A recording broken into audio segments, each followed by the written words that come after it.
तो मैंने आपको क्या क्या बताया अभी कि ऑर्गेनिज्म एक है, ठीक है, और उसी के जैसे बहुत सारे ऑर्गेनिज्म होंगे तो वो एक पॉपुलेशन कहलाएगा। ठीक है, एक पॉपुलेशन अगर अपने ही जैसे दूसरे पॉपुलेशन के साथ इंटरब्रीड कर पा रहा है, भले वो अलग अलग ज्योग्राफिकल एरिया में क्यों ना हो, ठीक है, वो एक स्पीशीज कहलाएगी। अगर वो स्पीशीज अपने आसपास के जो प्लांट कम्युनिटी है या माइक्रोबियल कम्युनिटी है, जैसे मैंने बताया माइक्रोब होता है सॉइल में, है ना, ठीक है, सिम्बायोटिक होता है, ठीक है, और वो अपने आसपास से जैसे आम खा रहा है, ये पी खा है ना, ये मटर खा रहा है, ठीक है, अपने आसपास के प्लांट्स और माइक्रोब का यूज कर, जैसे हम दही खा रहे हैं, तो ये क्या हो जाता है बेटा, ये क्या हो जाता है, एक बायोटिक कम्युनिटी। ठीक है, तो ये पूरा का पूरा क्या हो जाएगा, एक बायोटिक कम्युनिटी। तो इसमें ये पूरा का पूरा क्या हो गया, ये एक बायोटिक कम्युनिटी। तो ये जो मैंने यहाँ पर एक गोला खींचा है, ये जो गोला खींचा है, ये क्या बता रहा है, ये एक ज्योग्राफिकल रीजन है जहां पर बहुत सारे ऑर्गेनिजम्स हैं जो सेम स्पीशीज के हैं या डिफरेंट स्पीशीज के भी हो सकते हैं, ठीक है, और वो ऑर्गेनिजम्स, वो पॉपुलेशंस अपने आसपास के plant community and microbial community के साथ में इंटरेक्ट कर रहे हैं, एक दूसरे से चीजों का आदान प्रदान कर रहे हैं। तो इस टाइप की जो कम्युनिटीज होती हैं, कम्युनिटी समझते हैं ना भाई, एक से ज्यादा पॉपुलेशन जो होती हैं अलग अलग लोगों की, ठीक है, जैसे हमारे में बोला जाता है ना कि ये एक कम्युनिटी बनाया गया है, ठीक है, जिसमें अलग अलग टाइप के लोग हैं, ठीक है, अलग अलग जाति के लोग हैं। तो वैसे ही जब एनिमल, है ना, प्लांट कम्युनिटी, ठीक है, एनिमल की community, plant community and microbial community, ये सभी एक दूसरे से इंटरेक्ट करेंगे, एक दूसरे से इंटरेक्ट करेंगे। क्यों करेंगे आपको मालूम है, इंटरेक्ट विथ ईच अदर, ठीक है, सर्वाइव करने के लिए। क्या हो गया, तो इन पूरे को हम क्या बोलेंगे बेटा, बायोटिक कम्युनिटी, बायोटिक कम्युनिटी। समझ आ रहा है आप लोगों को बायोटिक कम्युनिटी क्या है? Yes sir. ठीक है, तो मैंने, आप देखो इसको ध्यान से समझना, क्योंकि यही सारी, ये पूरा बेस बता रहा हूँ मैं आप लोगों को, ठीक है, एनसीईआरटी में बहुत सारी चीजें नहीं है, बट आपको ये बेस मालूम होना चाहिए। तो मैंने क्या बताया भैया, एक सिंगल है कोई तो वो ऑर्गेनिज्म है, बहुत सारे हैं तो पॉपुलेशन है, अगर उनके जैसे ही पॉपुलेशन इंटरेक्ट कर रहे हैं तो दैट इज स्पीशीज, वो सेम स्पीशीज के होंगे। एंड ये स्पीशीज जो रहता है अपने आसपास के प्लांट एंड माइक्रोबियल कम्युनिटी के साथ में इंटरेक्ट कर रहे हैं, तो ये तीनों टाइप की कम्युनिटी को मिला करके हम क्या बोलते हैं, क्या बोलते हैं, बायोटिक कम्युनिटी बोलते हैं। ठीक है, अगर ये बायोटिक कम्युनिटी जो रहता है, ये सभी लोग क्या है बेटा, जितने भी बोर्ड पर है, ये क्या है, सब बायोटिक कम्युनिटी, लिविंग ऑर्गेनिज्म है, लिविंग है ना ये भाई, हाँ। Plant is also living, microbe is also living, and ये जो एनिमल है इज ऑल्सो लिविंग। तो जो भी लिविंग कम्युनिटी है दैट इज बायोटिक कम्युनिटी। अगर वो अपने आसपास के नेचर से, एनवायरमेंट से क्या कर रहे हैं बेटा, इंटरेक्ट कर रहे हैं, ऑब्वियसली हमारा इंटरेक्शन एबायोटिक कंपोनेंट से होता ही है, नॉन लिविंग थिंग से होता ही है, जैसे पानी, हवा, टेम्परेचर, ठीक है, हीट रेडिएशन, सॉइल, ये सबसे हम इंटरेक्ट कर रहे हैं, इनके बिना हमारा जीवन नहीं हो सकता पॉसिबल। समझ आ रहा बात? तो अगर बायोटिक कम्युनिटी जो रहेगा वो इंटरेक्ट करेगा, जैसे भैया ये बादल है ना, एयर है, ठीक है, यहाँ पर सूरज देवता है, सन है, ठीक है, दैट इज हीट रेडिएशन, इसके बिना तो फोटोसिंथेसिस होगा नहीं, ठीक है, समझ आ रहा बात? Then yes. उसके बाद ये क्या है भैया, ये सॉइल है, ऑयल। ठीक है ना, हमको जो गर्मी, जो हमको टेम्परेचर हम फील कर रहे हैं, एयर है, एयर में ऑक्सीजन है, कार्बन डाइऑक्साइड है, नाइट्रोजन है, जिस जो हमारे लिए जरूरी है।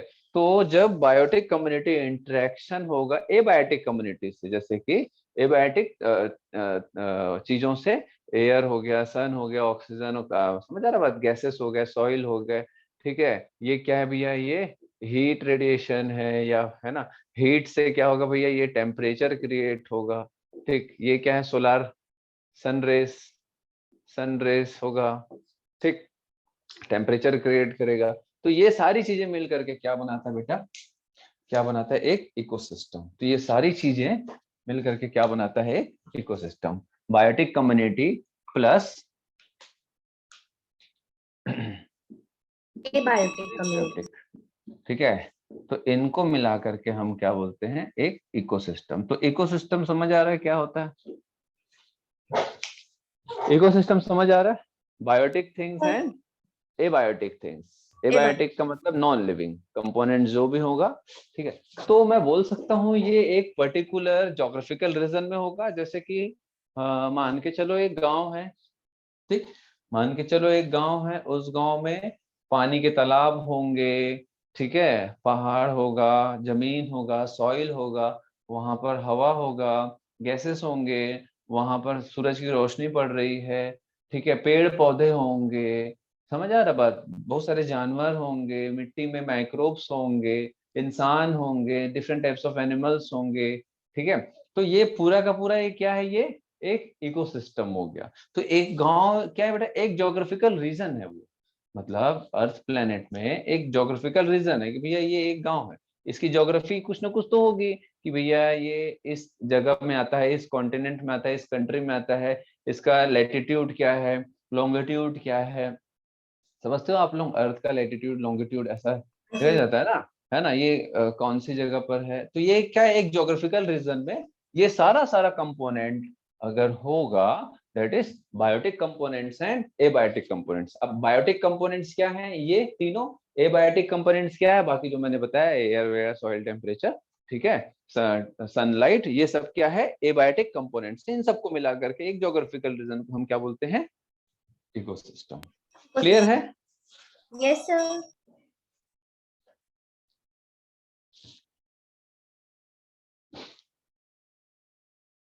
चलिए, देन उसके बाद ये मैं हटा रहा हूं, ठीक है, ये मैं हटा रहा हूं। अब इसको मैं ऐसे कंप्रेस करके एक छोटी सी जगह पर रख दूंगा। अभी हम लोग बेसिक्स समझ रहे हैं बेटा, ठीक है। एनसीईआरटी में एकदम बेसिक्स जो है वो थोड़ा सा अलग तरीके से है, मैं थोड़ा अलग तरीके से समझा रहा हूँ।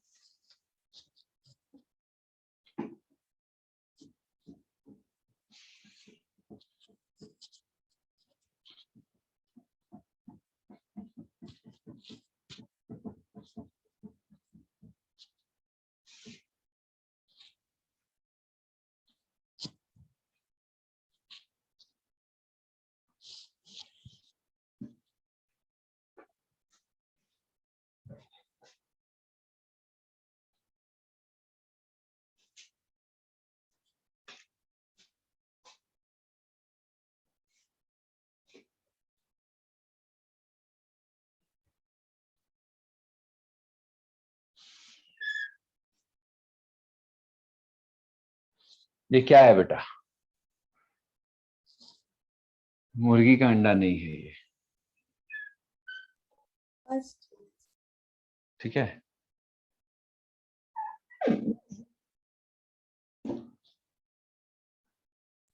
ठीक, तो ये हमारा प्लेनेट अर्थ है।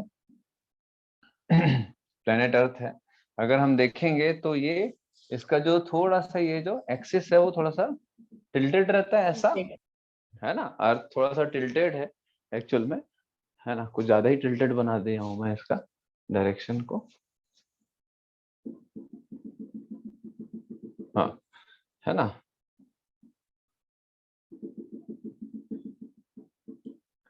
है ना, कुछ डिग्री टिल्टेड रहता है। तो ये नॉर्थ हो गया, साउथ हो गया, ईस्ट हो गया, ये वेस्ट हो गया। मैं सिर्फ बताने, नॉर्मल समझाने के लिए बता रहा हूँ। तो जो नॉर्थ और साउथ पोल होता है, इधर सन है, हालांकि सन काफी बड़ा होता है, ठीक है।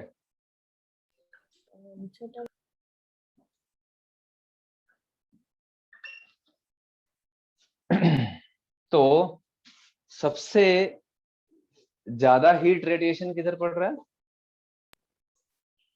West side. ईस्ट में बेटा, ये ईस्ट कभी इधर भी आ जाएगा, ठीक है, समझ आ रहा बात, ठीक है। इसको इधर ईस्ट कर लेते हैं, ईस्ट साइड से उगता है, इधर वेस्ट कर लेते हैं, है ना। तो फिर इधर नॉर्थ साउथ हो जाएगा, इसलिए मैं थोड़ा सा कर रहा था, ईस्ट वेस्ट नॉर्थ साउथ किया जाता है।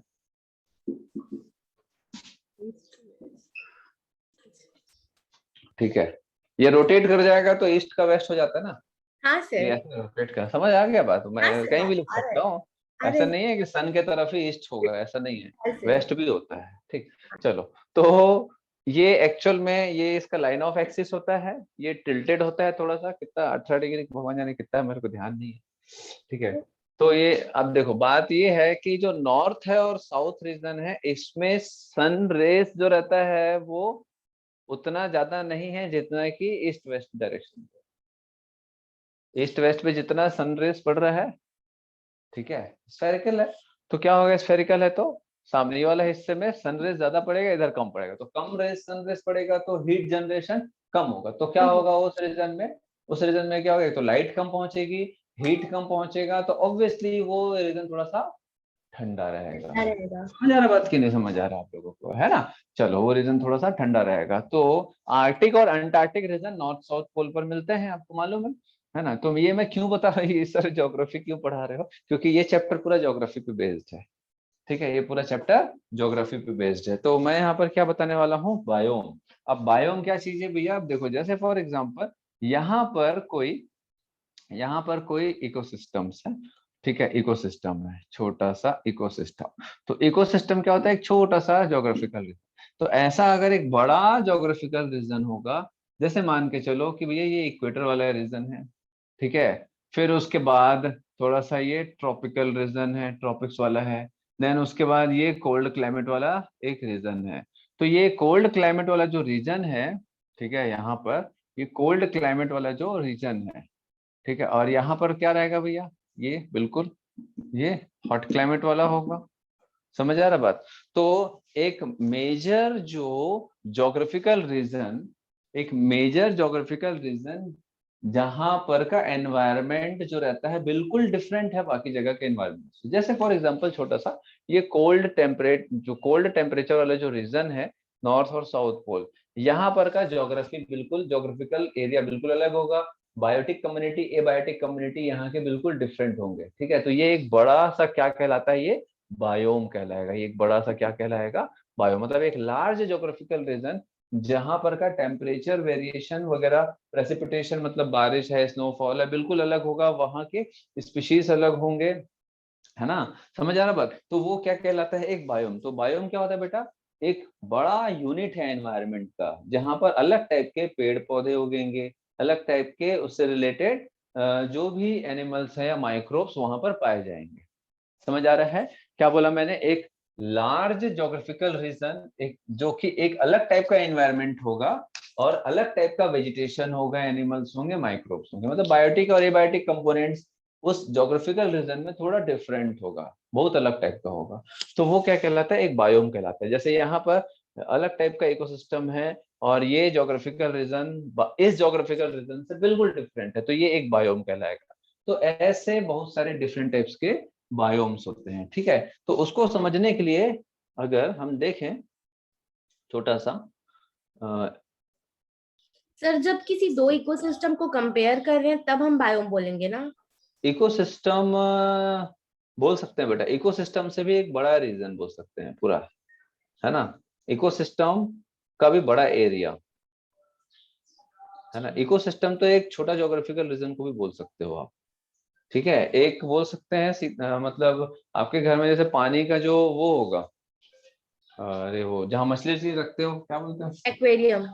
एक्वेरियम भी एक इकोसिस्टम बनाता है बेटा, छोटा सा अपना। समझ आ रहा है, लार्ज ज्योग्राफिकल रीजन में जो इकोसिस्टम डेवलप है उसको हम बायोम बोलते हैं। तो ये आप लोगों को एक शीट दिख रहा है, जी सर। ये दिख रहा है आप लोगों को। तो मेजर बायोम्स ये इंडिया का बता रहा हूँ।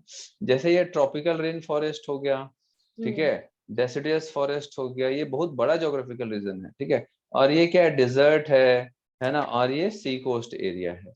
तो अगर आप डिजर्ट को देख रहे होगे, तो भाई जैसे डिजर्ट हमारे में कहाँ कहाँ पाया जाता है मालूम है आप लोगों को, डेजर्ट हमारे में कहाँ कहाँ पाया जाता है, ये कहाँ पाया जाता है, राजस्थान वाले एरिया में, ठीक है, गुजरात वाले एरिया में, राजस्थान गुजरात ये सारे एरिया में आपको डेजर्ट मिलता है।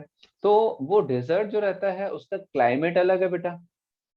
क्या क्लाइमेट अलग है, वहाँ पानी बहुत नहीं। कम गिरता है, पानी वहाँ नहीं गिरता, ऐसा नहीं है, बहुत कम है एनुअल रेनफॉल, जो है उसका परसेंटेज काफी कम है। समझ आ रहा बात? ठीक Yes, है, यहाँ पर जो एनुअल टेम्परेचर वेरिएशन है वो भी बहुत अलग है।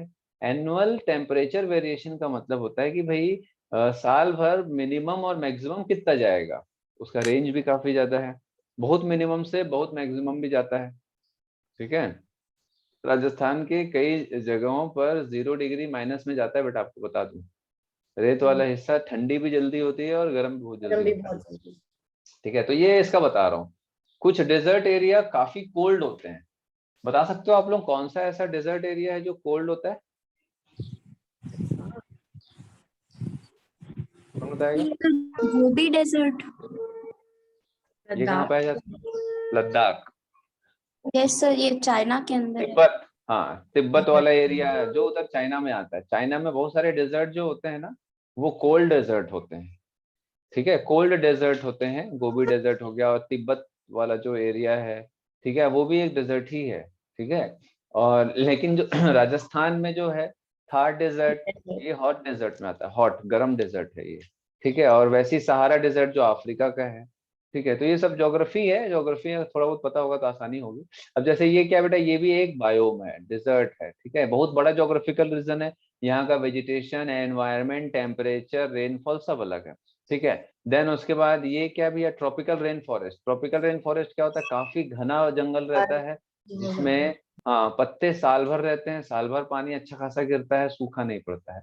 और ये क्या है, डेसिडियस फॉरेस्ट क्या होता है, जिसमें पतझड़ होता है, थोड़ा सा सूखता है जंगल, पत्ते झड़ते हैं। ठीक है, कुछ समय के लिए पानी कम गिरता है, गर्मी पड़ती है, देन उसके बाद फिर से बारिश होती है, ठंडी आती है ना, और पत्ते फिर से भर जाते हैं, हरे भरे हो जाते हैं जंगल, फिर सूखते हैं। तो ये डेसिडियस पतझड़ वाले जंगल। और ये ट्रॉपिकल रेन फॉरेस्ट जो रहता है एवरग्रीन फॉरेस्ट। ठीक है, हमेशा जो रहेंगे वो हरे भरे ही रहेंगे। समझ आ रहा बात? देन उसके बाद ये क्या है, सी कोस्टल एरिया, जहाँ पर पानी वगैरह रहेगा, ह्यूमिडिटी ज्यादा रहेगा। ठीक है, तो इसी के बेसिस ये क्या होता है बेटा, बायोम। समझ आ रहा बात? ये क्या है, एक बायोम्स है जो लार्ज ज्योग्राफिकल एरिया में डिफरेंट टाइप्स के एनवायरमेंट्स जहाँ पर रहते हैं, उसको हम लोग बायोम बोलते हैं। ठीक है, देन दूसरी चीज दूसरी चीज कि अब ऐसा नहीं है कि नॉर्थ पोल पे या साउथ पोल पे जाओगे तो ही टेम्परेचर डाउन होगा। जैसे जैसे आप प्लेन एरिया से हिली एरिया में जाते हो तो भी टेम्परेचर डाउन होता है, तो भी टेम्परेचर डाउन होता है। क्यों? क्योंकि वहां का जो क्लाइमेट है भैया, जो पहाड़ होता है, वहां पर ऑक्सीजन का प्रेशर कम होगा, हीट रेडिएशन भले पड़ेगा, लेकिन वहां पर हीट इकट्ठा नहीं होता है, इसलिए टेम्परेचर थोड़ा सा कम रहता है। ठीक है, तो अब वही अगर मैं बोलूं कि भाई ये नॉर्मल है जगह, ये बिल्कुल अर्थ के ये सेंटर पे तो नहीं होगा, है ना, जनरली बहुत कम होता है पहाड़, होंगे भी तो वहां हरा भरा नहीं होगा। तो थोड़ा सा मैं अगर बोलूं तो ये वाला हिस्सा क्या होगा, बिल्कुल अर्थ का बीचों बीच। ये स्वेटर। क्या बोलते हैं इसको, स्वेटर। क्या बोलते हैं इसको, इक्वेटर। ठीक है, तो सबसे ज्यादा जो हीट पड़ता है, सन रेज पड़ता है, वो इक्वेटर है। ठीक है, फिर उसके बाद इक्वेटर के आसपास जो रहता है उसको क्या बोलते हैं, अरे 23 degree, 23.5 north and 23.5 south. Tropic of cancer. हाँ, ट्रॉपिकल एरिया इसको क्या बोलते हैं, ट्रॉपिकल। Tropical area. ठीक है, ये भी क्या हो गया, ट्रॉपिकल एरिया हो गया। ठीक है, ट्रॉपिकल एरिया हो गया। तो अच्छा मुझे बताओ, इंडिया इक्वेटर पे है या ट्रॉपिकल ट्रॉपिक्स में है? ट्रॉपिकल रीजन पे। ट्रॉपिकल रीजन में है। आपको मालूम है कि ट्रॉपिक ऑफ कैंसर कहाँ से पास होता है इंडिया में? छत्तीसगढ़ का मालूम है? छत्तीसगढ़ का मालूम है? नहीं। हैं? नहीं मालूम है? सही सर। सर इधर इसी के पास से पास होता है ना। किसके पास से?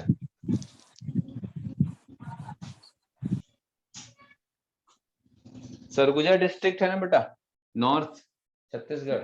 सरगुजा जो डिस्ट्रिक्ट है ना, अगर अंबिकापुर सरगुजा, कोई रहता है, कौन रहता है,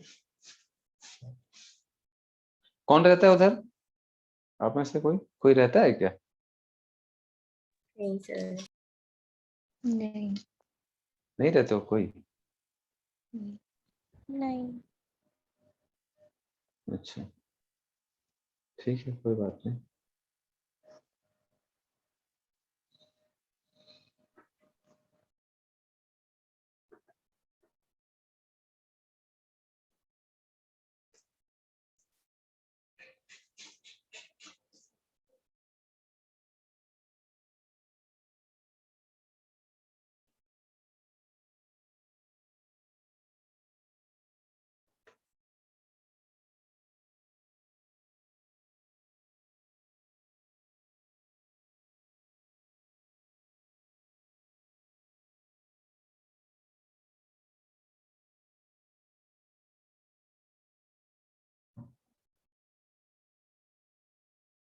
दिख रहा है आप लोगों को?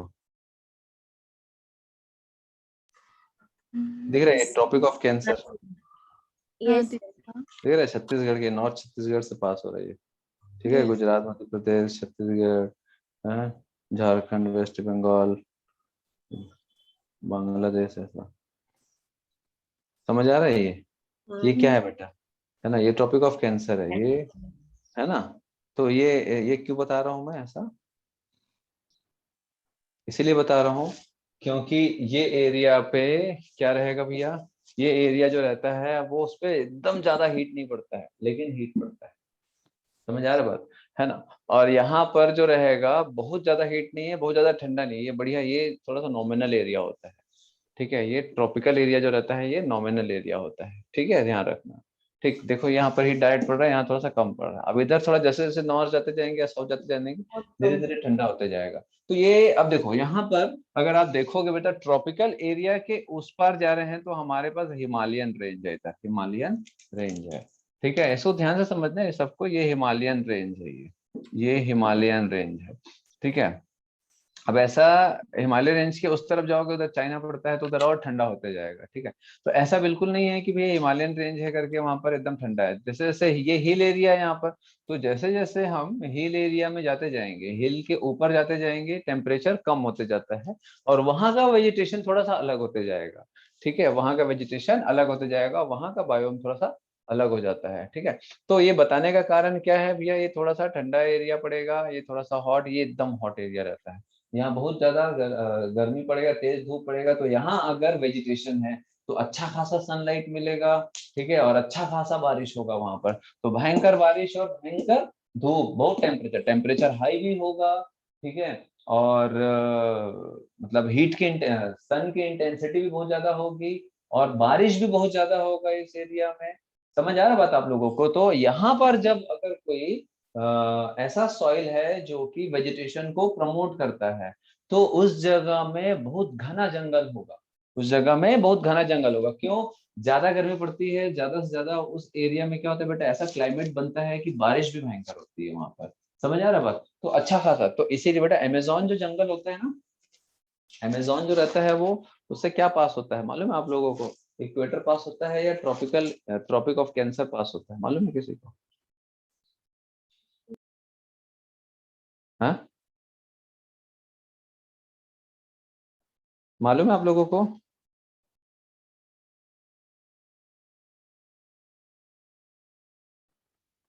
मेरी आवाज आ रही है? Hi sir. हाँ बताओ।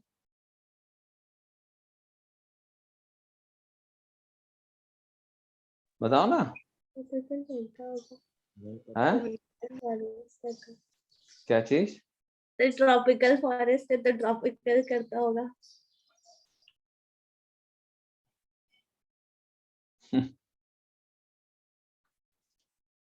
और कोई नहीं मालूम है?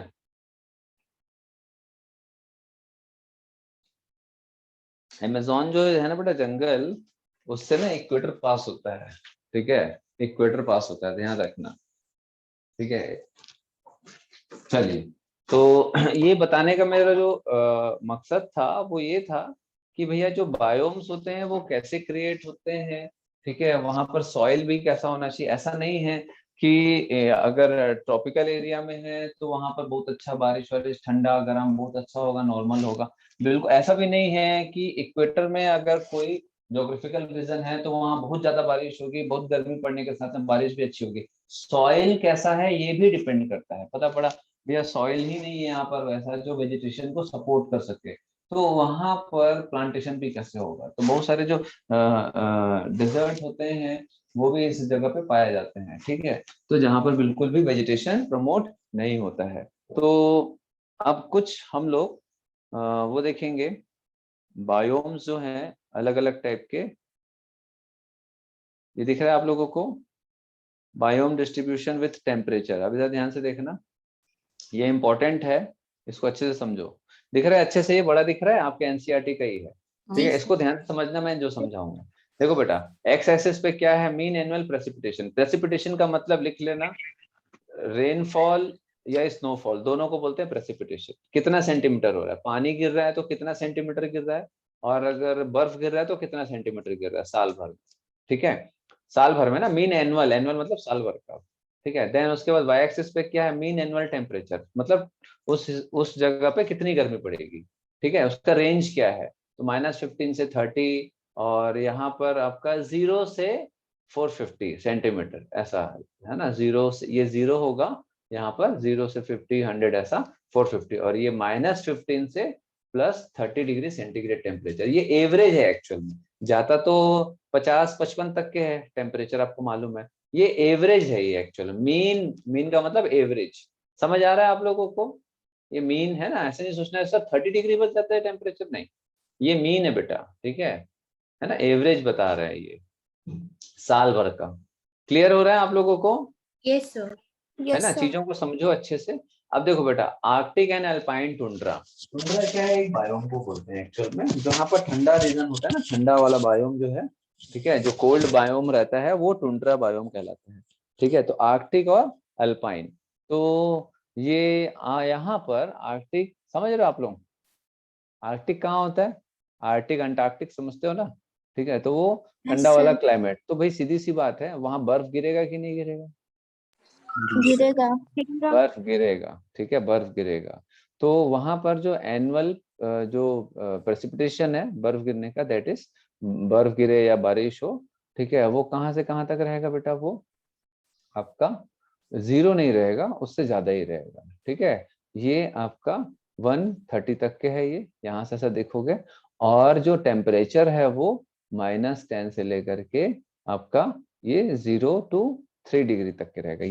ये 2 से 3 डिग्री ये रहता है, ये 0 नहीं है, ये 2 डिग्री मान के चलो, ये 1 डिग्री मान के चलो, +1 +2 डिग्री आर्कटिक रीजन पे। तो टेम्परेचर जो रहता है, मेन टेम्परेचर काफी नैरो है, इसमें बहुत ज्यादा टेम्परेचर वेरिएशन नहीं है, ठीक। देन उसके बाद कोनीफेरस फॉरेस्ट। कोनीफेरस फॉरेस्ट क्या होता है बेटे, कोनीफेरस फॉरेस्ट क्या होता है, अभी बताया था।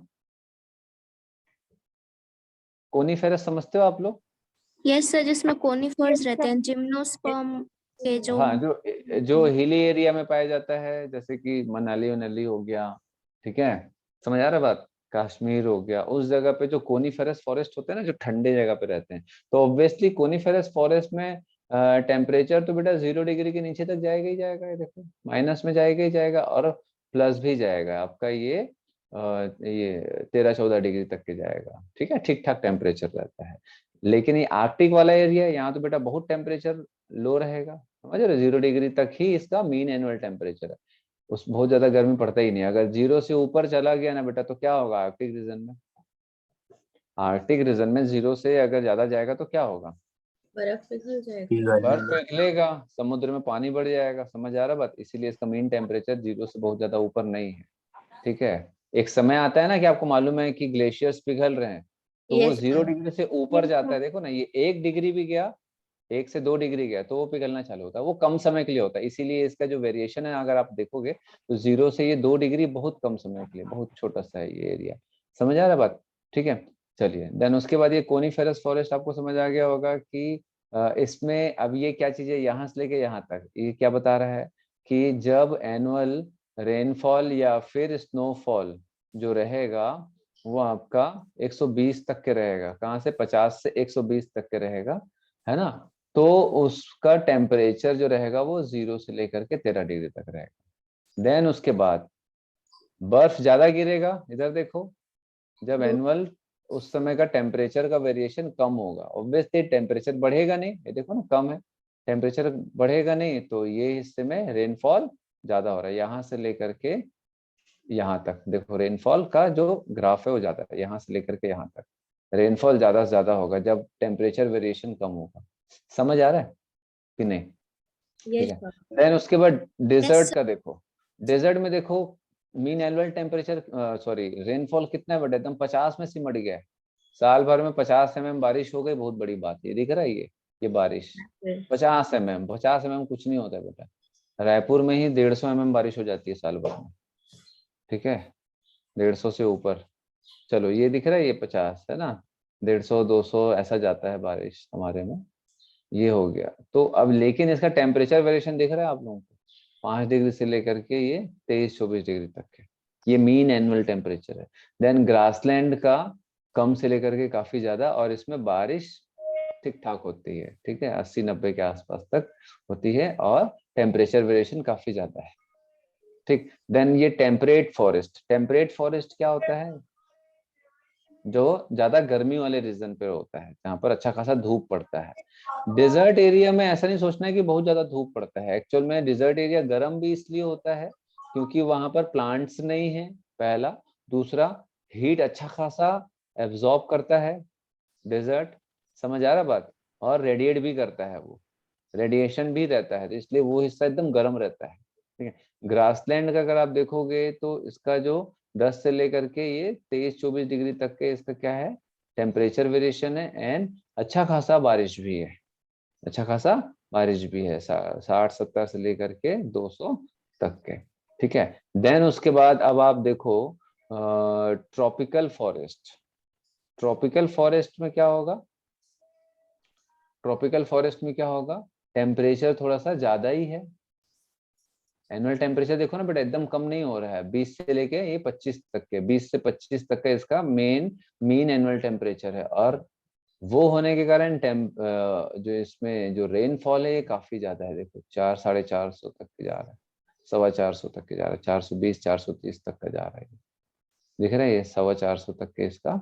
ये ट्रॉपिकल रेन फॉरेस्ट बेटा, जहाँ पर बहुत ज्यादा बारिश गिरती है, जंगल, यस सर। समझ आ रहा है। तो जंगल का टेम्परेचर ना बहुत कम होता है ना बहुत ज्यादा होता है, अच्छा खासा ये मेंटेन रहता है। ये देखो बहुत नैरो रेंज है इसका, ठीक है, समझ आ रहा है। तो मैंने बताया ना आप लोगों को, ट्रॉपिकल रीजन वो होता है जो बहुत ज्यादा हीट नहीं लेता है, बहुत ज्यादा ठंड भी नहीं होता है, मीडियम रहता है। तो मीडियम होने के कारण क्या होगा, ना टेम्परेचर एकदम नीचे जाएगा ना एकदम ऊपर जाएगा, और एकदम बीच में बहुत ही नैरो रेंज पे वो मेंटेन रहता है, ठीक है। इसको स्टडी करना है, इसको अच्छे से याद रखना, क्योंकि ये डायरेक्टली ये डायग्राम के थ्रू आपसे पूछ देगा ये क्या है ये क्या है, कुछ चेंजेस नहीं करेगा।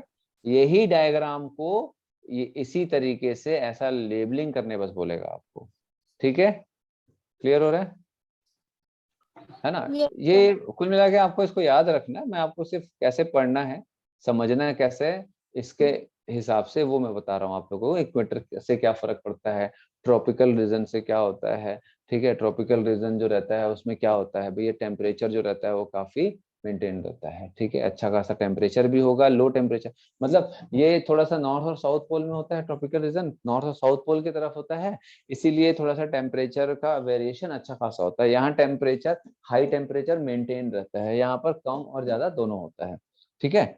समझ आ रहा है बात, क्यों कम और ज्यादा दोनों होगा इस रीजन में, कौन बताएगा भैया? क्योंकि जब सन के अराउंड ये इलिप्टिकल ऑर्बिट में मूव करता है, तो जब सन से थोड़ा दूर होता है तो भी ये बहुत ज्यादा, ये इक्वेटर जो रहता है बहुत ज्यादा हाई टेम्परेचर, बहुत ज्यादा हीट रेडिएशन लेगा सन से। लेकिन जैसे को मालूम है ना बेटा, ये सन है, ठीक है, और ये उसका इलिप्टिकल ऑर्बिट है, किसका, अर्थ का। ये अर्थ का ये इलिप्टिकल ऑर्बिट है, सर्कुलर ऑर्बिट नहीं होता है। एक्चुअल में मैं जो बताना चाह रहा हूँ, ये जो चैप्टर है ना ज्योग्राफी पे बेस्ड है पूरा, ठीक है। तो जब अर्थ यहाँ पर रहेगा और जब अर्थ यहाँ पर रहेगा तो क्या अंतर होगा, देखो यहाँ पर, जैसे यहाँ यहाँ पे पर रेस ज्यादा मिलेगी। अर्थ यहाँ पर है, तो जो इक्वेटर है भैया उसको तो रेस ज्यादा मिल रही है। और अगर ये बिल्कुल समर रीजन होता है ना जहाँ ठंड पड़ती है, तो भी इक्वेटर को हीट रेस ज्यादा मिलेगी कंपैरेटिवली ट्रॉपिकल रीजन के। और यहाँ पर ट्रॉपिकल रीजन को भी अच्छा खासा हीट मिलेगा। तो जब यहाँ पर रहेगा गर्मी के दिनों में, अभी जैसे हमारा जो अर्थ है वो कहाँ पर है, अभी इधर आने वाला है, यहाँ पर ठीक है। Yes, sir. अभी वो हो गया ना, वो होता है ना बेटा, अभी आप लोग एक त्योहार मनाए हैं, अभी क्या तो है, मकर संक्रांति होता है, कब होता है, यस कब सर, होता है, कब होता 14 है, तारीख था। 14 क्या, 14 क्या जनवरी। 14 जनवरी, ठीक है। तो वो एक्चुअल में ये यहाँ पर आने वाला रहता है 14 जनवरी, फिर ये यहाँ पर रहता है। तो अभी क्या तो बोलते हैं वहाँ, यहाँ पर आता है कौन से टाइम पे, तो यहाँ पर आता है, मेरे को ध्यान नहीं आ रहा है, ठीक है। तो ये इसी समय, ये मान के चलो कि जनवरी के बाद से ये ऐसे यहाँ पर एंटर करता है, ऐसा कुछ रहता है, ठीक है। उत्तरायण उत्तरायण इधर जा रहा है, ऐसा टाइप का हाँ कुछ है। हाँ, तो ये जो है मान के चलो कि जनवरी फरवरी से लेकर के ये आपका मई जून जून तक के ये इस हिस्से में रहता है यहाँ तक, ठीक है। जनवरी फरवरी से लेकर मई जून तक के इस हिस्से में रहेगा। समझ आ रहा है? Yes sir. ये ऐसा, हाँ। तो ये जनवरी फरवरी से मई जून तक के इस हिस्से में रहेगा अर्थ। तो क्या होगा, बहुत ज्यादा हीट मिलते रहता है, फिर जैसे जैसे धीरे धीरे धीरे दूर जा रहा है, दूर जा रहा है, तो काफी दूर हो गया वो, नवंबर दिसंबर के आसपास में, समझ रहे बात आप, ठीक है। तो ये ठंड के समय आ जाता है। तो उस समय भी यहाँ पर हीट टेम्परेचर जो रहता है इक्वेटर के मुकाबले थोड़ा कम होगा, यहाँ पर भी इक्वेटर के मुकाबले थोड़ा कम होगा, तो अच्छे खासा यहाँ पर हीट डेवलप होगा, फोटोसिंथेसिस होगा, ठीक है। और जो भी जंगल है वो अच्छा खासा हीट रेडिएशन पाएंगे। टेम्परेचर ज्यादा होगा, टेम्परेचर ज्यादा होगा तो जो आसपास के जो समुद्र एरिया है वहां पर क्या होगा बेटा, बादल बनेंगे, फिर धीरे धीरे जब वो यहाँ से यहाँ जाएगा तो प्रेशर कम होगा, प्रेशर कम करने के लिए फिर वो बारिश होना चालू होगा, बारिश होना चालू हो गया, सारा पानी गिर गया, इधर आया तो ठंड चालू हो गया। समझ आ रहा है? फिर रिट्रीटिंग मानसून इधर आएगा, जो बादल है वो वापस जाएंगे, ठीक है। तो फिर हल्का फुल्का जाते जाते समय बारिश होता है। मतलब ज्योग्राफी है ये, मैं आप लोगों को काफी कुछ बता रहा हूँ। जो कई बार सोचते हो ना आप लोग, मतलब बारिश के टाइम पे बारिश नहीं हो रहा है, जुलाई अगस्त में नहीं हो रहा है, ये आपका जनवरी फरवरी में भी हो बारिश जाता होता है, है, यस सर। दिसंबर जनवरी में बारिश होता है ना, वो रिट्रीटिंग मानसून होते हैं, मतलब वापस जाते रहते हैं बादल। चलो अब हो गया हमारा काम, हम जा रहे हैं ऐसे करके, तो जाते जाते ऐसे, अरे थोड़ा सा भारी हो गया, हल्का कर लिया, समझ आया, तो फिर जाते जाते रिट्रीटिंग मानसून बोलते हैं। चलो, तो ये थोड़ा सा ज्योग्राफी समझ आ रहा है, आगे ये पूरा ही यही कॉन्सेप्ट आने वाला है, Yes, इसीलिए मैं sir. पहले से ही बता दे रहा हूँ। जी सर। चलो, इससे क्या होगा ना, आप लोगों को एक्चुअल में वो टेम्परेचर को भी समझने में काफी मदद मिलेगी आप लोगों को। तो अच्छा, नीके क्या है, नीके? Sir, habitat. हाँ, किसी भी नेचुरल। एक, हाँ, किसी भी ऑर्गेनिज्म का एक नेचुरल हैबिटेट, किसी भी ऑर्गेनिज्म का एक नेचुरल हैबिटेट, जहां पर वो रहता है, कोई जैसे, रोल। हाँ, जहां पर वो रहता है उसका एक पर्टिकुलर रोल है, ठीक है। और वो अपने आसपास के एनवायरनमेंट से, एबायोटिक कंपोनेंट से, बायोटिक कंपोनेंट से वो क्या कर रहा है, वो इंटरेक्ट कर रहा है, चीजों को कंज्यूम कर रहा है, ठीक है। जैसे कि भाई कोई इंसान है गांव में, जंगल में रह रहा है, तो कोई भी एक जानवर है जंगल में रह रहा है, तो वो अपने आसपास की चीजों से इंटरेक्ट कर रहा है, वो उसका एक हैबिटेट है, वो उसका एक घर है।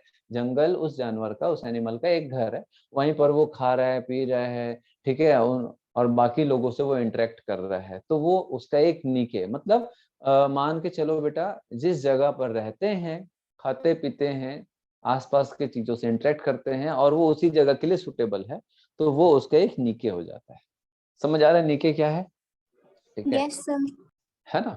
तो ये थोड़ा सा समझ आया ये, क्योंकि अभी अभी जब हम लोग आगे जाएंगे ना, टेम्परेचर वेम्परेचर, ट्रॉपिकल रेन फॉरेस्ट, दुनियादारी, ये सब थोड़ा सा काम आता है एक्चुअल में, ये क्यों हो रहा है, टिल्टिंग होती है, और ये जो इलिप्टिकल ऑर्बिट होने के कारण टेम्परेचर का वेरिएशन होता है, ये सिर्फ मान के चलो बेटा अर्थ में है, इसीलिए ऐसा है, इसीलिए है, ठंड भी पड़ती है, गर्मी भी पड़ती है, हमारा अर्थ का जो मैग्नेटिक फील्ड है उसके कारण भी टेम्परेचर का वेरिएशन होगा।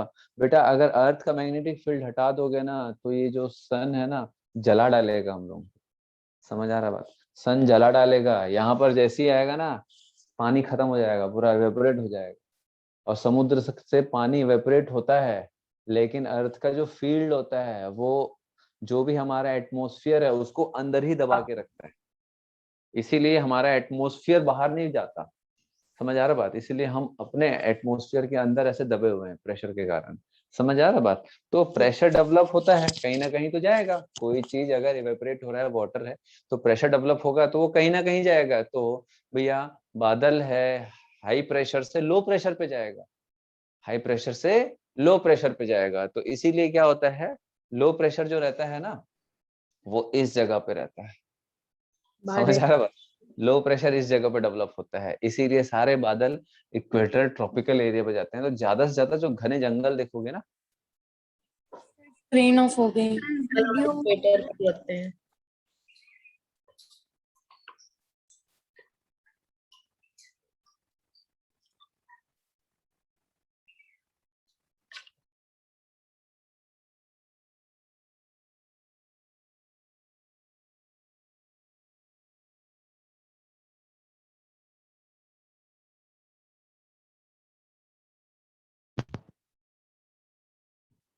हाँ हो गया, ये शराब आ गई। आ रहा है ना? हाँ, तो इसीलिए इस रीजन पे क्या होता है बेटा कि हीट अच्छा पड़ता है, और प्रेशर वगैरह के कारण क्या होता है, अच्छा खासा बारिश हो रहा होता है। इसलिए ज्योग्राफिकली देखोगे ना तो ये बढ़िया संपूर्ण बढ़िया जगह रहता है। इधर जाओगे तो उतना बारिश नहीं होता, फिर सीधा बर्फ गिरता है। ठीक है, इसीलिए जैसे आप ट्रॉपिकल एरिया के उस साइड जाओगे ना तो आपको बहुत ज्यादा वेजिटेशन की वैरायटी नहीं मिलेगी आपको। समझ आ रहा है? घने जंगल वैसे जैसे अलग अलग वैरायटी के होते हैं ना, वैसे आपको नहीं मिलेगा। इसी रीजन में सबसे ज्यादा फ्लोरा एंड फौना मतलब एनिमल्स स्पीशीज, प्लांट स्पीशीज की वैरायटीज आपको मिलेंगी। सबसे ज्यादा वैरायटीज कहाँ होते हैं स्पीशीज की, है ना? प्लांट्स और एनिमल्स की। अमेजोन, अमेजोन लैंड एरिया की बात कर रहा हूँ, अमेजोन जंगल में। और अमेजोन जो रहता है वो इक्वेटर में रहता है, इक्वेटर में सिचुएटेड है। समझ आ रहा बात? ठीक है, क्लियर है? Yes sir. चलिए, तो अब देखते हैं बेटा कंपोनेंट्स ऑफ इकोसिस्टम। तो मैं इसको हटा रहा हूँ। इतना ज्योग्राफी तो पढ़े होगे ना आप लोग स्कूल में, नहीं पढ़े? हाँ सर, 9th 10th में पढ़े पढ़े। हैं सर। गुड। कई लोग सोच रहे हैं अभी भी, लेकिन भाई हम तो पढ़े ही नहीं है कभी। ऐसा होता भी है क्या करके? वैसे सोशल स्टडीज सबसे बोरिंग टॉपिक होता था। सोशल स्टडीज जो है ना, जिसमें हिस्ट्री, सिविक्स, ज्योग्राफी ये सब आता है, बहुत बोरिंग, पॉलिटिकल साइंस। बहुत बोरिंग लगता था मेरे को तो, खास तौर पे बहुत बोरिंग लगता था। सर पॉलिटिकल हमारे साइंस अच्छा था। नहीं बेटा, हमको तो वो सब ये बोरिंग। सर देखो भी। कंपोनेंट्स ऑफ इकोसिस्टम, ठीक है? तो कंपोनेंट्स ऑफ इकोसिस्टम,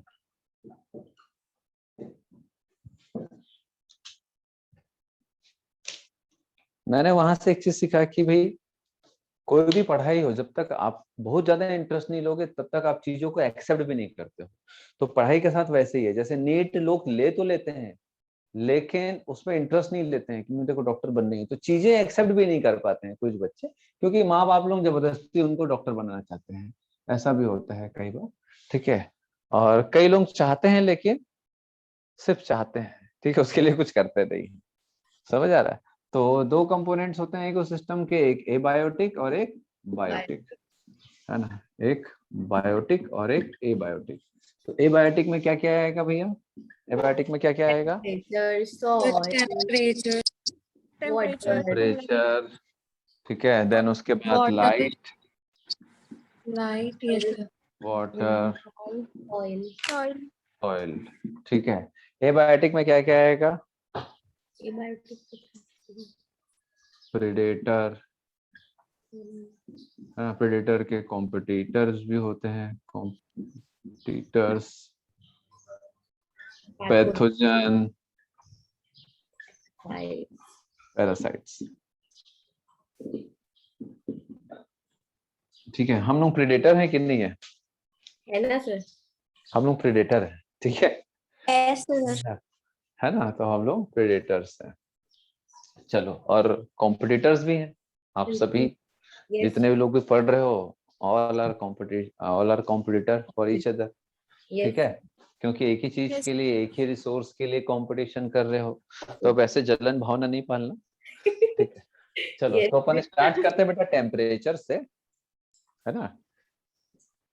स्टार्ट करते हैं टेम्परेचर से। तो टेम्परेचर जो रहता है एक बहुत ही इम्पोर्टेंट इकोलॉजिकल एनवायरमेंटल फैक्टर होता है, ठीक है। जैसे कि मैंने आपको अर्थ के बारे में बताया, ठीक है, जैसे कि मैंने अभी आपको अर्थ के बारे में, यार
आप लोग में शो हो रहा है बोर्ड?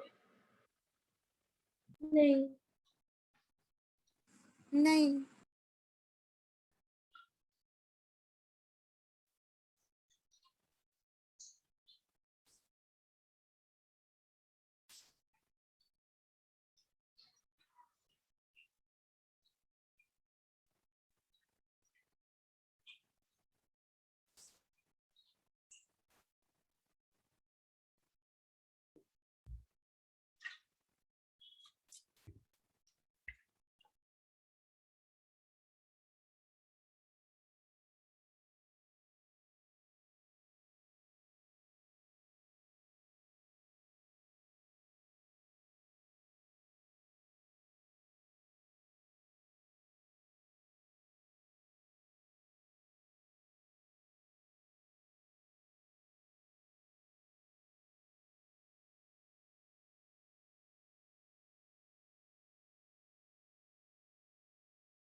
आवाज आ रही है मेरी?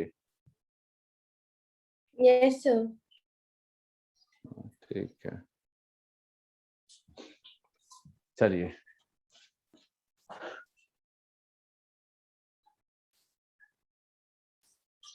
सर बोर्ड नहीं दिख रहा। एक मिनट, अभी दिख रहा है? नहीं हाँ, सर। दिख तो रहा है बेटा। कहाँ है? दिख रहा है सर। किधर? हाँ हाँ, अब आया सर, अब आया।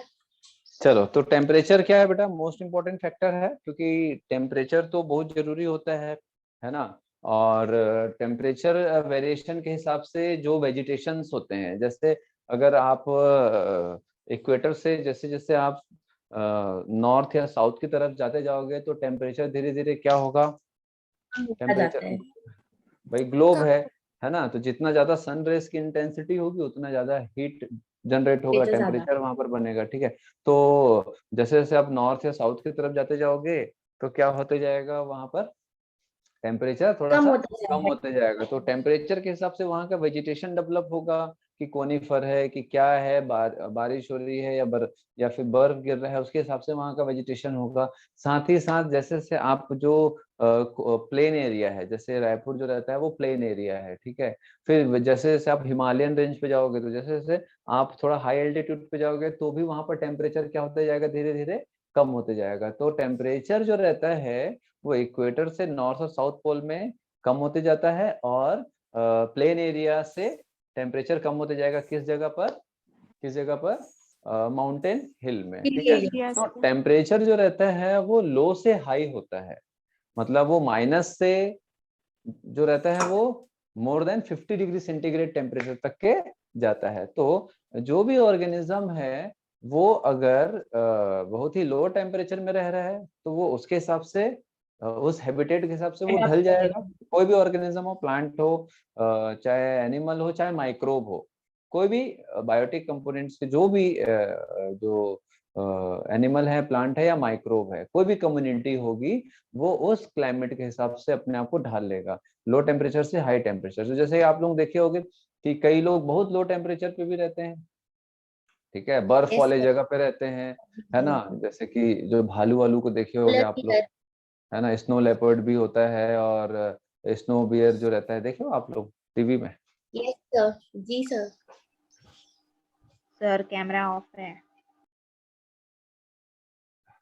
Yes, sir, board.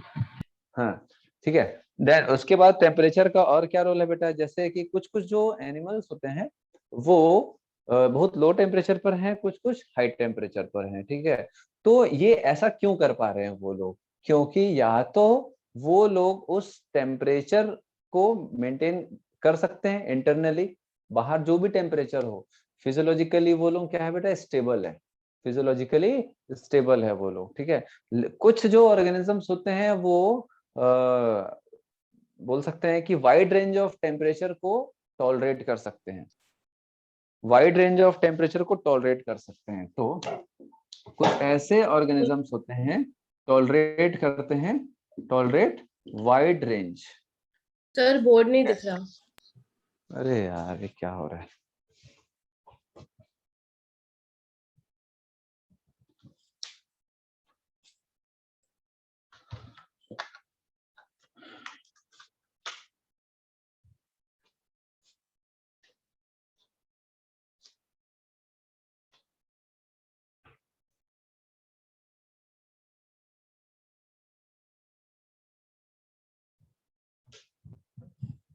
ठीक है, तो कुछ लोग क्या है बेटा, वाइड रेंज को टॉलरेट करते हैं, वाइड रेंज ऑफ टेम्परेचर को, तो उसको क्या बोलते हैं, यूरीथर्मल, ठीक है, यूरीथर्मल ऑर्गेनिज्म। और कुछ जो रहते हैं वो नैरो रेंज को टॉलरेट करते हैं, नैरो रेंज ऑफ टेम्परेचर, ठीक है, tolerate narrow range of temperature, उनको क्या बोलते हैं, स्टीनोथर्मल। स्टीनोथर्मल। तो यही आता है बस, स्टीनोथर्मल क्या होता है और यूरीथर्मल क्या होता है। यूरी, यू मतलब ट्रू, ठीक है, यू मतलब ट्रू।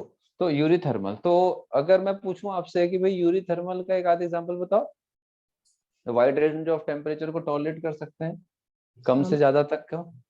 हम हम ह्यूमन ह्यूमंस, मैमल्स, मैमल्स जो रहते हैं बेटा, मैमल्स का इस पूरी दुनिया में छा जाने का कारण, छा जाना समझते हो ना आप लोग, मैमल्स या ह्यूमंस पूरी दुनिया पे छा गए हैं, छा गए हैं मतलब पूरी दुनिया पे ये लोग स्थापित हैं, रह सकते हैं, अलग अलग जगह पे रह सकते हैं। रेगिस्तान में देखो, चाहे आप आर्कटिक अंटार्कटिक में चले जाओ, समझ आ रहा बात, ठीक है, पोलार रीजन है, वहां पर भी कुछ बस्तियां बेटा, आपको मालूम है रशिया के कुछ ऐसे रीजन है जो एकदम नॉर्थ पोल के करीब है, एकदम ठंड वाला जगह है, -20 ऐसे जगह में भी रहते हैं कुछ मैमल्स, मेरी जो मैमल्स हैं, ठीक है। पोलार बियर क्या है, क्या है, मैमल्स है भैया वो भी, भालू क्या है, मैमल्स है, ठीक है, समझ आ रहा है। लियोपर्ड जो रहता है वो भी मैमल्स है।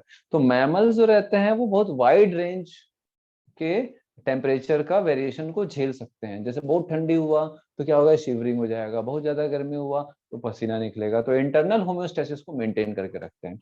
समझ आ रहा है बात आप लोगों को। कुछ लोग जो होते हैं इतना टेम्परेचर वेरिएशन को टॉलरेट नहीं कर सकते।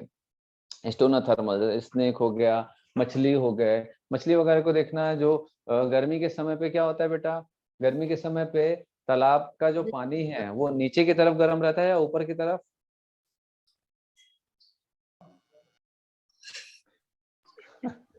कभी तालाब में नहीं ना है, ऊपर की तरफ।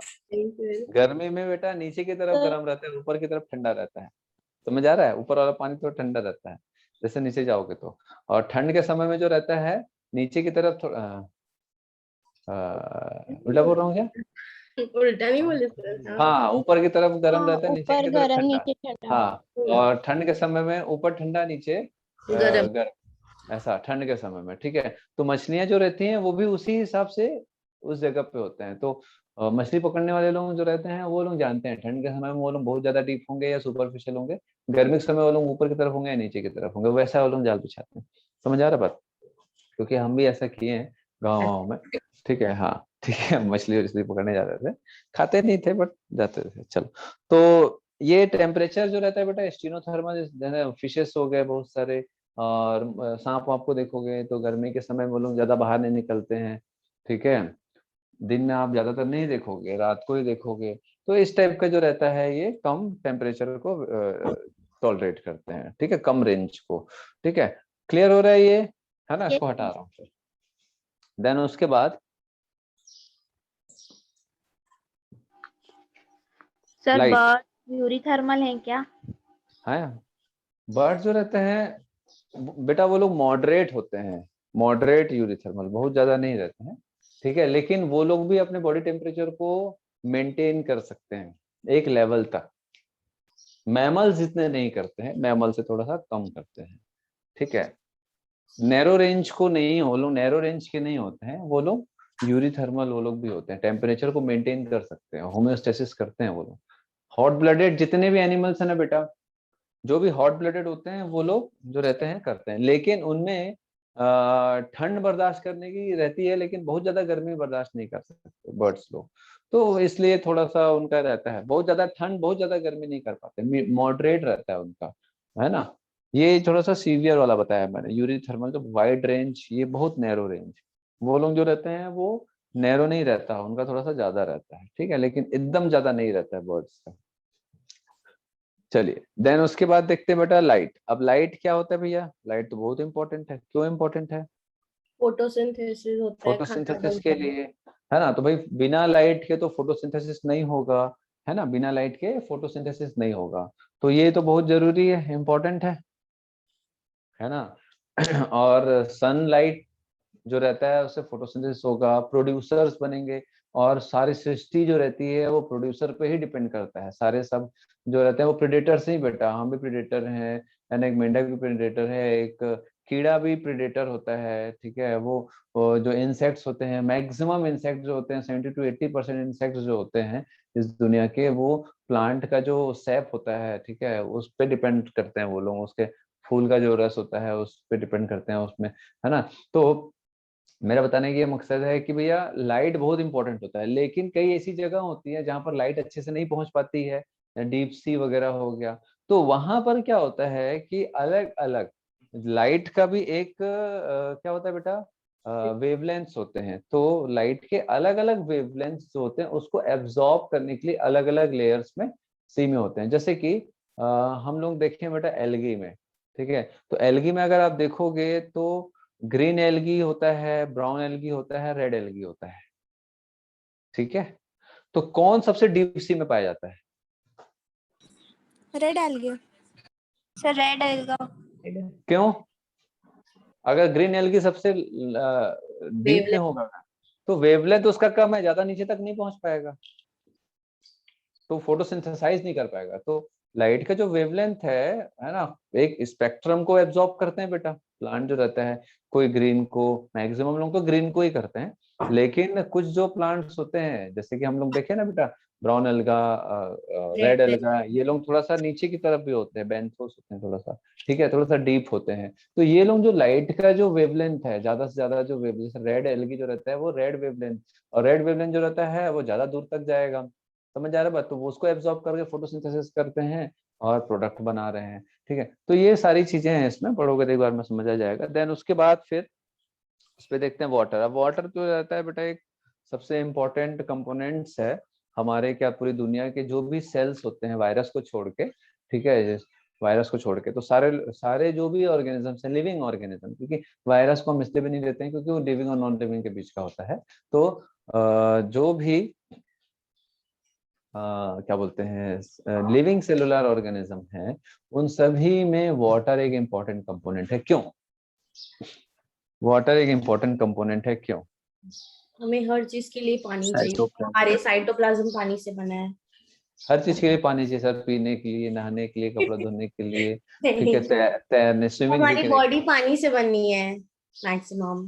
बेटा क्यों क्यों क्यों क्यों है सबसे ज्यादा पानी, क्यों क्योंकि पानी वो ज्यादा है? सॉल्वेंट है, मतलब यूनिवर्सल सॉल्वेंट है, सबको घोल सकते हैं। क्या बस घोलने की काम आएगा? रंग घोलो उसमें, है, शक्कर घोलो उसमें, उसके लिए नहीं। बेटा जितने भी एंजाइम्स होते हैं वो हाइड्रोलिटिक एंजाइम्स होते हैं हमारी बॉडी के। समझ आ रहा बात? सबको पानी चाहिए रिएक्ट करने के लिए, एक्ट करने के लिए। तो जितने भी हमारे मेटाबॉलिक एंजाइम्स होते हैं हमारी बॉडी में, मेटाबॉलिज्म से ही तो होता है बेटा। जैसे कि रेस्पिरेशन, आप लोगों ने रेस्पिरेशन पढ़ा है, रेस्पिरेशन पढ़ा है, रेस्पिरेशन में एनर्जी बनता है माइटोकॉन्ड्रिया, पढ़े हो? हम्म। पढ़े हो ना? हाँ सर। तो भैया अब मुझे बताओ कि रेस्पिरेशन में ग्लूकोज बर्न होता है ऑक्सीजन के द्वारा, और प्रोडक्ट क्या क्या बनता है? कार्बन डाइऑक्साइड और वाटर। वाटर का वाटर। क्या काम होता है? वाटर का मेन काम क्या होता है बेटा? ये इलेक्ट्रॉन एक्सेप्टर होते हैं। लास्ट हाइड्रोजन और इलेक्ट्रॉन एक्सेप्टर वाटर ही होता है।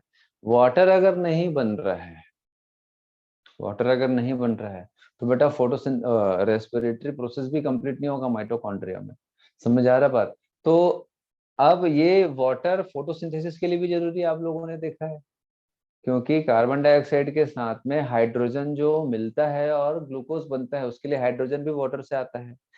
प्लस हमारी बॉडी में एनर्जी बनाना है, एटीपी बनाना है, तो उसके लिए जो भी एंजाइम्स होते हैं वो हाइड्रोलिटिक होते हैं, उनको पानी की आवश्यकता होती है, वो लोग वाटर में ही रहते हैं।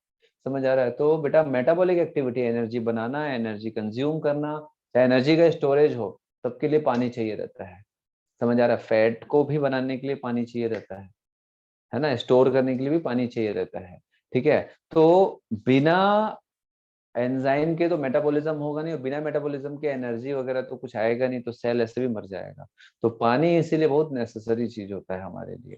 ठीक है, और पानी अगर कम होगा तो क्या होगा? ऑस्मोलैरिटी, पानी कम हो गया तो सॉल्यूट कंसंट्रेशन ज्यादा होगा, तो ऑस्मोलैरिटी डिस्टर्ब हो जाएगा, जिसके कारण पीएच डिस्टर्ब होगा। और जैसे पीएच डिस्टर्ब होगा तो एंजाइम भी अपने आप काम करना कम कर बंद कर देंगे। देंगे। समझ आ रहा है बात? तो एंजाइम गया मतलब हमारी बॉडी में कोई काम ही नहीं होने वाला। कौन काम करेगा कोई भी चीज को? ठीक है, सेल को चलाना है, सबके लिए एंजाइम चाहिए भैया। सेल को डिवाइड होना है, उसके लिए भी एंजाइम चाहिए। कैसे? डीएनए रेप्लिकेट करना है, उसके लिए भी एंजाइम चाहिए। समझ आ रहा बात आप लोगों को कि नहीं यस समझ आ सर। रहा है? ठीक है, तो वाटर बहुत इंपॉर्टेंट कंपोनेंट है, इसके बिना तो पॉसिबल ही नहीं है लाइफ। ठीक है, तो अब कुछ जो, लेकिन कुछ ऐसे जगह होते हैं जहां पर पानी में क्या होता है बेटा, बहुत ज्यादा सैलिनिटी रहता है, पीएच बहुत अलग रहता है पानी का, कम होगा ज्यादा होगा। ठीक है, तो कुछ ऐसे एनिमल्स होते हैं जो कि वाटर का जो सैलिनिटी होता है, मतलब कितना नमकीन है, जैसे समुद्र का पानी है, या फिर और ज्यादा एकदम खारा पानी है, तो हम कितना पानी को टॉलरेट कर सकते हैं। तो दो टाइप के एनिमल्स होते हैं। वही फिर से, जैसे यहाँ पर था यूरोथर्मल था, यहाँ पर यूरो हेलाइन होगा, स्टीनो है। यूरो हेलाइन, और एक स्टीनो हेलाइन। ठीक है, तो यूरो हेलाइन क्या होगा? जो वाइड रेंज ऑफ सैलिनिटी को टॉलरेट कर सकते हैं, tolerate wide range of salinity, और ये narrow range. Tolerate narrow range of salinity. ठीक है, समझ आ रहा बात? Yes sir. है ना? तो यूरो हेलाइन क्या होंगे? जो बहुत ज्यादा सैलिनिटी। अब सैलिनिटी क्या होता है, वाइड रेंज ऑफ सैलिनिटी क्या होता है, ध्यान से समझना। जैसे जैसे ये फ्रेश वाटर है और ये सलाइन वाटर है, या फिर ओशियन है। ठीक है, सी वाटर। ठीक, सी वाटर में नमक ज्यादा होगा या शक्कर? नमक। शक्कर तो होता रही है, ठीक है, तो नमक ज्यादा होगा, है ना? तो सी वाटर है मतलब हाई सैलिनिटी है, फ्रेश वाटर मतलब वेरी लो सैलिनिटी है। तो यहाँ से कोई अगर यहाँ माइग्रेट करेगा तो क्या होगा, एक अच्छा खासा रेंज में ये जा रहा है ना बेटा, सी वाटर से कोई फ्रेश वाटर में मूव कर रहे हैं, इसका मतलब क्या है, वाइड रेंज ऑफ सैलिनिटी को वो टॉलरेट कर सकते हैं। जैसे कि सैल्मन फिश, मैंने आपको बताया था, सैल्मन जो रहते हैं वो लोग समुद्र से फ्रेश वाटर में जाते हैं, कुछ समय रहते हैं, अंडे देते हैं, फिर वहां मर जाते हैं, लाइफ साइकिल खत्म हो जाता है, एक बार रिप्रोड्यूस करते हैं लाइफ में वो लोग बस। ठीक है, समझ आ रहा है आप लोगों को, सुना हो, देखे हो?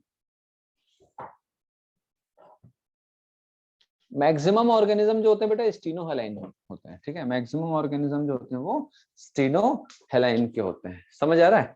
मैक्सिमम ऑर्गेनिज्म जो रहते हैं वो स्टीनोहेलाइन, कुछ ही ऑर्गेनिज्म जो रहते हैं वो यूरोहेलाइन कैटेगरी में आते हैं। ठीक है, हिल्सा, सैल्मन, ये सब जो माइग्रेटरी फिश होते हैं, ठीक है, ये सब मैं दे दिया हूँ नोट्स में एग्जांपल। ठीक है, आपके बुक में नहीं है, नोट्स मैंने डाल दिया है। क्लियर हो रहा है ये? Yes sir.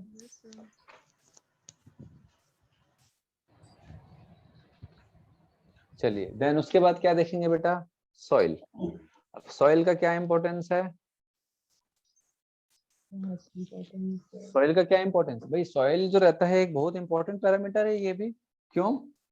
सॉइल में क्या क्या देखेंगे हम लोग, बैक्टीरियाज देखेंगे, भैया उसमें माइक्रोब किस टाइप का है, मिनरल्स किस टाइप का है, उसका पीएच कैसा है, ठीक है, वाटर होल्डिंग कैपेसिटी है कि नहीं है। भाई जैसे कि आप लोग कभी कभी सुने होंगे, कोई खेती वाले हैं, कोई खेती वाले हैं यहाँ पर, किसी का खेती बाड़ी है? नहीं है, किसी का नहीं है। सर गांव में है, हम लोग गांव नहीं जाते ना। तो मैं कब बोला बेटा आप लोग घर में खेत लेके रखे हो? है मैं सर। कब बोल रहा हूँ घर में खेत है आप लोगों को? तो खेती है बाड़ी का सर, है मतलब है ऑब्वियसली गांव में ही होगा, शहर में थोड़ी ना खेत में रखोगे आप लोग। है तो हाँ, तो कई जगह पर धान उगता है, कई जगह पर धान नहीं उगता है। धान मतलब चावल, गेहूं, है ना, ये सब नहीं उगता है, वहां पर सब्जियां उगाने के लिए काफी बेटर होता है कंडीशन। ठीक है, तो एक्चुअल में धान वगैरह वहां उगना, वहां अच्छा उगता है जहां पर वाटर को होल्ड किया जाता है, पानी रुक सकता है। Yes sir. समझ आ रहा बात, पर्कुलेशन जो होता है ना, ठीक है, पानी का पर्कुलेशन जो रहता है, ठीक है, पर्कुलेशन मतलब बह जाता है पानी नीचे की तरफ। तो और कई जो मैदानी टाइप का जो खेत होता है, जो मुरम वाला खेत बोलते हैं जिसको, जिसमें मुरम वाला मिट्टी ज्यादा रहता है, ठीक है, बड़े बड़े ग्रेन साइज का होता है वो। ठीक है, तो बड़े बड़े ग्रेन साइज का होगा तो क्या होगा, वाटर तेजी से ग्राउंड लेवल जो पर्कुलेट हो ग्राउंड, जाएगा। हाँ पर्कुलेट हो जाएगा, नीचे की तरफ बह जाएगा, रुकेगा ही नहीं। तो वो सब्जियों के लिए अच्छा होता है। सब्जियों को क्या है ना, बहुत ज्यादा पानी नहीं, थोड़ा सा पानी चाहिए रहता है। समझ आ रहा है, थोड़ा सा पानी चाहिए रहता है, ज्यादा पानी डालोगे तो पूरा वो तो गया हो जाएगा, मर जाएगा, उसका जड़ जो रहता है वो, उसको एरिएशन ही नहीं मिलेगा, उसको ऑक्सीजन नहीं मिलेगा, तो वैसे रूट की डेथ होगी तो प्लांट की भी डेथ हो जाएगी।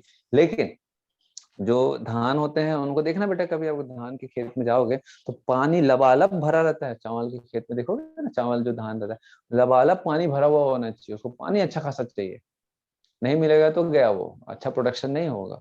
समझ आ रहा है आप लोगों को? तो वाटर होल्डिंग कैपेसिटी, सॉइल का पीएच कैसा है ना, और उस सॉइल का टेम्परेचर, मीन एनुअल टेम्परेचर कितना रहेगा, बहुत ज्यादा गर्म रहेगा, बहुत ज्यादा ठंडा रहेगा, कि टेम्परेचर वेरिएशन मीडियम रहेगा, उस पर डिपेंड करता है किस टाइप की खेती होगी। अब जैसे कि मैं अपने घर में एप्पल खा के उसके बीज को उगा दूंगा तो नहीं उगने वाला, वो सॉइल वैसा होना चाहिए, उसका pH, temperature, environment, mineral nutrient वो वैसा होना चाहिए, उस पर्कुलेशन कैपेसिटी कैसी है, पानी की रुक रहा है कि बह रहा है, ठीक है, वो देखना रहेगा, एनवायरनमेंट देखना रहेगा, तभी सीड जर्मिनेट होगा। समझ आ रहा बात? ऐसे नहीं घर में लाके चाय पत्ती उगा रहा हूँ मैं, ठीक है, एप्पल की खेती कर रहा हूँ, इस जगह पे नहीं होगा। जैसे आप चाय की खेती देखोगे, तो जो चाय की खेती होती है उसको पानी चाहिए, लेकिन पानी जमा नहीं होना चाहिए। जैसे आप कभी टी गार्डन गए होगे, मैं तो बहुत सारा टी गार्डन गया हूँ, ठीक है, तो उधर क्या बोलते हैं, दार्जिलिंग वार्जिलिंग सब जगह गया हूँ, ऊटी में गया हूँ, ठीक है।